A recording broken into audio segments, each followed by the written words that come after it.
Hai teman-teman, beberapa hari lalu aku tiba-tiba terpikir sesuatu, terus jadinya pengen ngoceh di sini.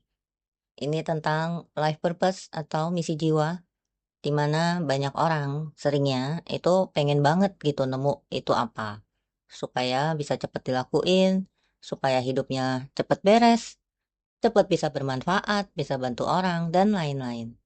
Ya nggak salah, itu sama sekali nggak salah. Cuma yang waktu itu muncul adalah tentang konsekuensinya, teman-teman. Konsekuensi alami yang muncul di saat seseorang menjalankan suatu peran tertentu. Nah, konsekuensi alami yang mungkin terlihat dari luar atau yang lebih gampang dikenali atau ya disadari lah gitu ya oleh banyak orang adalah konsekuensi-konsekuensi misalnya akan jadi terlihat, akan dipandang oleh banyak orang, ada kemungkinan untuk didebat atau dipantau, perlu bikin boundaries dan lain-lain. Ya hal-hal yang sifatnya tuh lebih dari luar lah teman-teman. Sementara, konsekuensi alami yang muncul dari peran-peran yang akhirnya kita jalani itu, yang internal itu jauh lebih besar dari itu semua, teman-teman. Ini supaya untuk akhirnya kita bisa menemani orang lain dengan relatif sehat, bijaksana, sadar, nggak projecting luka kita nggak pakai lensa persepsi asumsi sendiri yang masih clouded, dan lain-lain. Nah, itu ada proses pembentukannya, teman-teman. Kita di situ ditempa dibuat nyelam gitu ya, jauh ke dalam diri kita. Ya, ibaratnya dimurnikan lah, teman-teman. Dan proses-proses internal lainnya yang akhirnya ngebentuk seseorang. Dan tempaan itu sesuatu yang orang nggak lihat atau nggak ngeh bahwa itu adalah sepaket sebenarnya dari bagian kita serving others atau bisa juga mereka tahu tapi nggak dijalani juga dengan sepenuhnya. Sehingga akhirnya outputnya itu juga masih projection dan segala macam lainnya itu tadi. Misalnya gini, orang lihat aku sekarang hasilnya. Proses internalnya mungkin ada yang bisa ngebayangin gitu ya. Oh, memang orangnya kayaknya reflektif ya, kontemplatif ya, dan segala macam. But man, it's way more than that. It's beyond that. Dan ini bukan tentang kemampuan, teman-teman. Bukan soal mampu atau nggak mampu. Aku rasa teman-teman di sini mampu kok. Mampunya sih mampu, aku yakin mampu. Ya walaupun mungkin challenge-nya berbeda-beda ya teman-teman, kita nggak bisa menyamaratakan. Tapi maksudku, bisa nggak sih orang tuh mengenali itu gitu. Bahwa menemukan something to do itu hal yang jauh lebih mudah. Tinggal belajar aja. Mau belajar apa? Reiki, sound healing, tarot, cakra, aura, meditasi, yoga, atau modalities lainnya. You can pick one, you can pick two, you can pick 10. Suka-sukanya aja. And that's the easy part. The easiest bahkan. Dan semua itu kan bisa dipelajari dengan sangat mudah ya, dalam hitungan bulan, minggu, hari, atau bahkan hanya dalam beberapa jam aja. Tapi proses internalnya itu tadi, itu yang sebenarnya jauh lebih dalam dan bisa jadi sangat membagongkan, teman-teman. Jadi ini bukan tentang life purpose sebenarnya, tapi tentang soal harga yang seringnya itu nggak terlihat dari sebuah peran.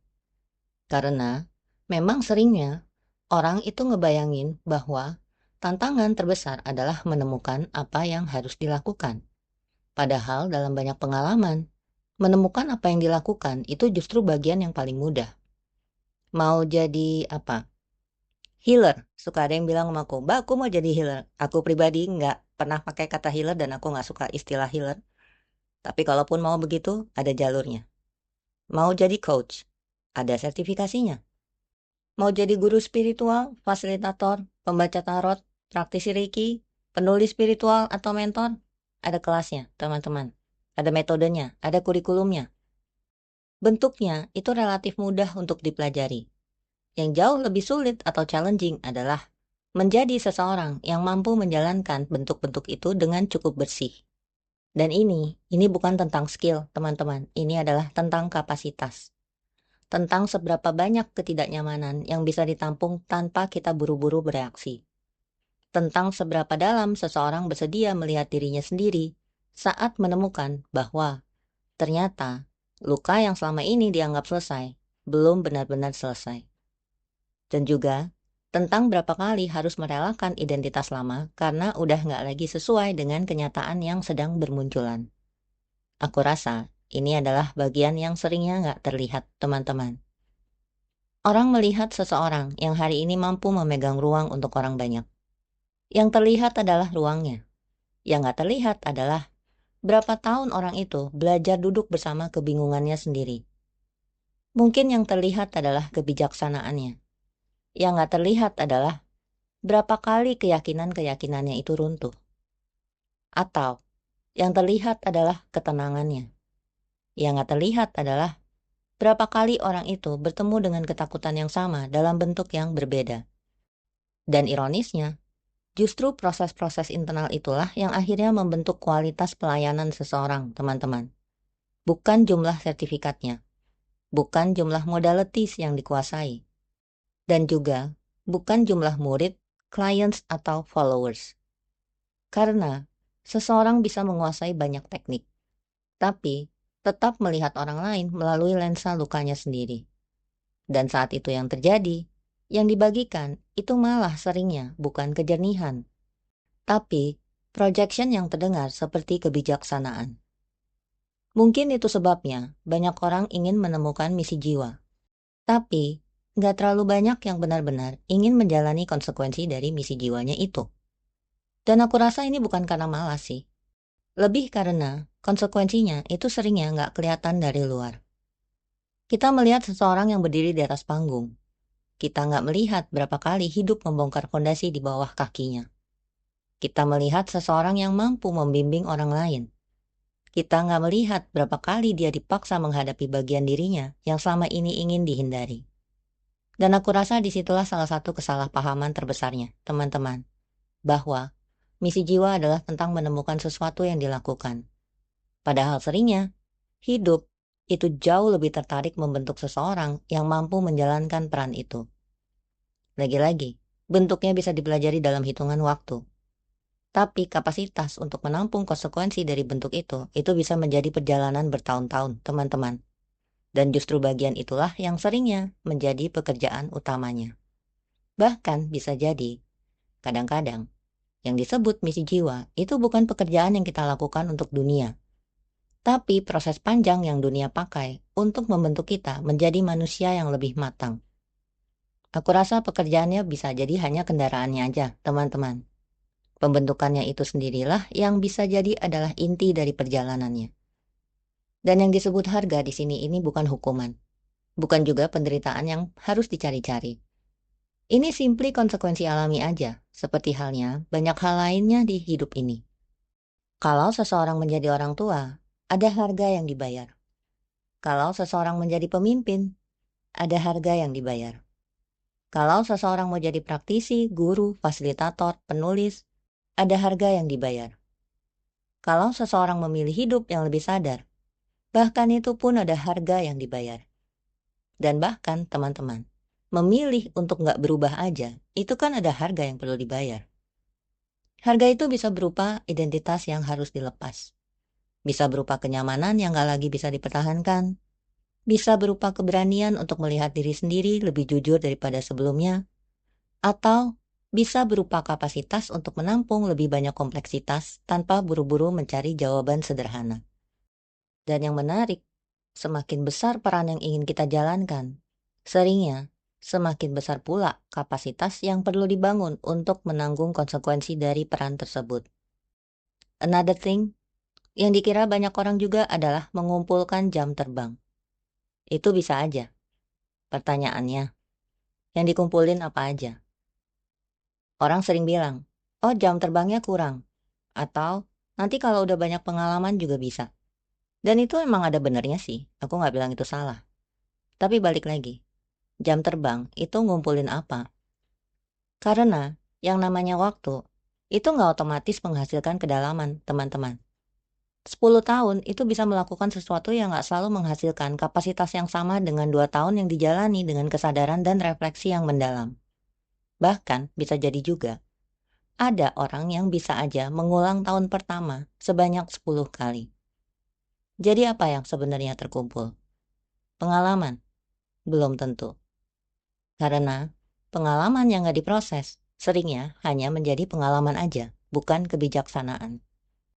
Mungkin yang terkumpul adalah kemampuan mengenali proyeksi diri sendiri, kemampuan mentolerir ketidakpastian, kemampuan duduk bersama pertanyaan tanpa terburu-buru mencari jawaban, kemampuan melihat sesuatu dari lebih banyak sudut pandang, kemampuan menampung kompleksitas, kemampuan membedakan fakta, interpretasi, dan juga asumsi, kemampuan untuk nggak selalu percaya pada pikirannya sendiri, dan juga kemampuan untuk tetap hadir saat nggak tahu harus berbuat apa.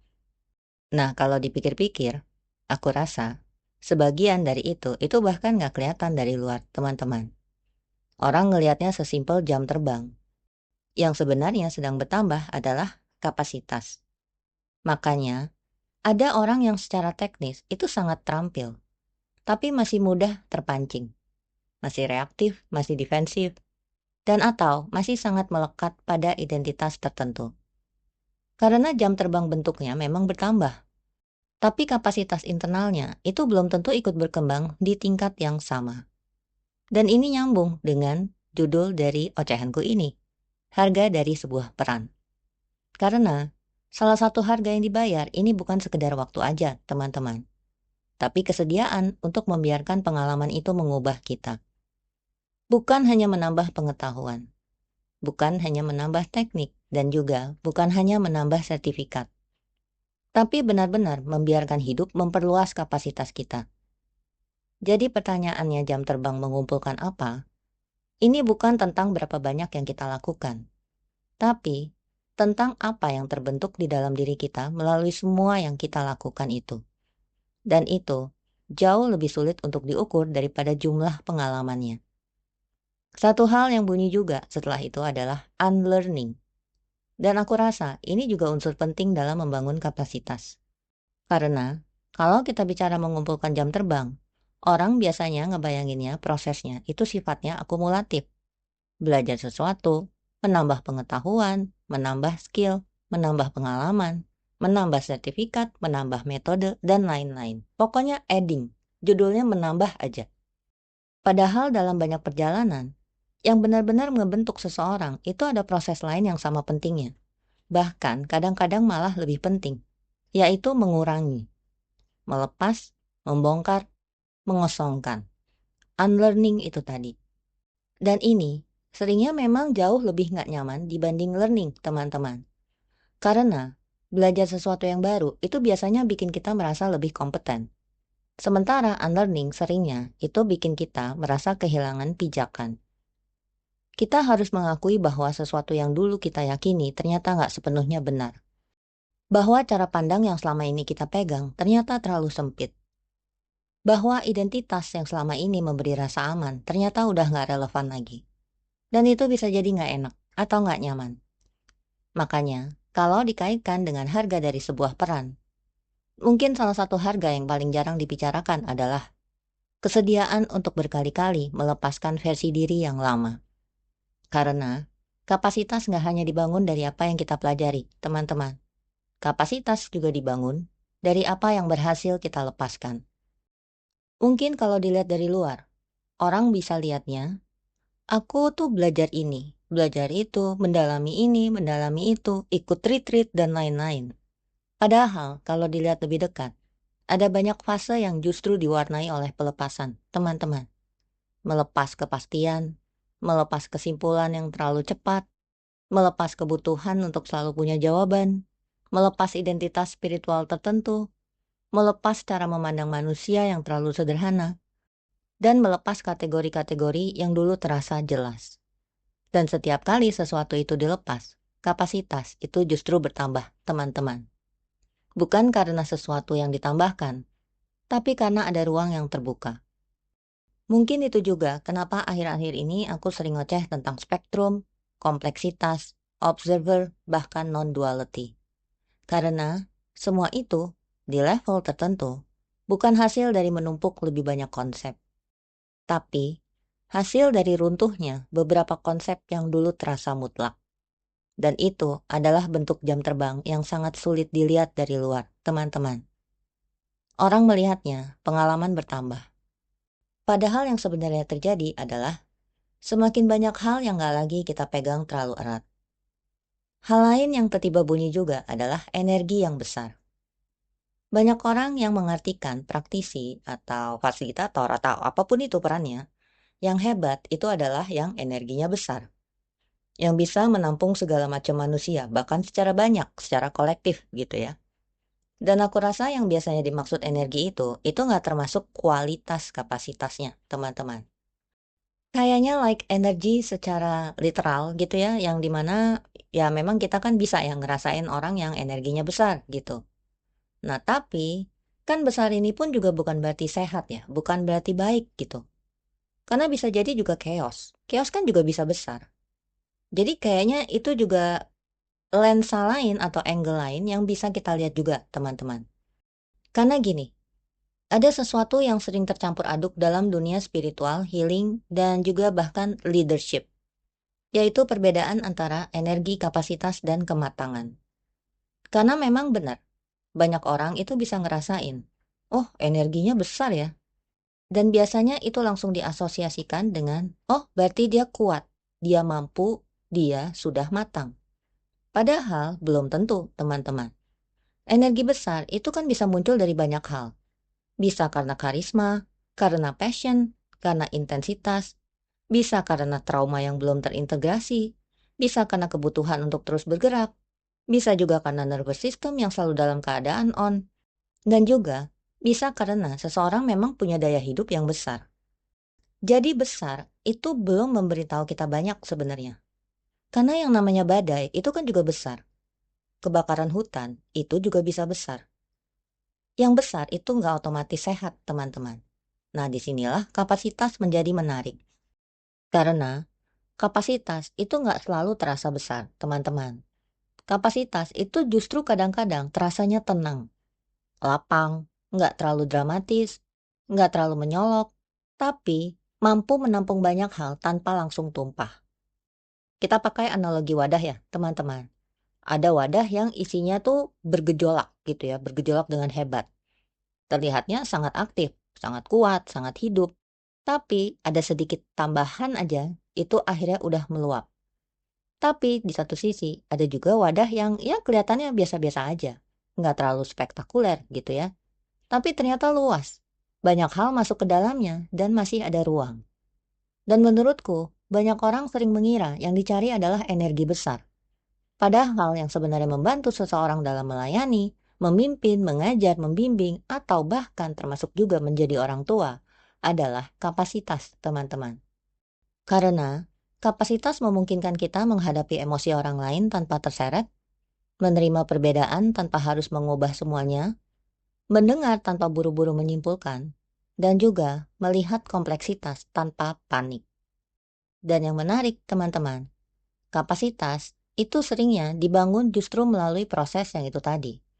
Tempaan, unlearning, keruntuhan identitas, ketidakpastian, kegagalan, kehilangan, reflection, dan lain-lain.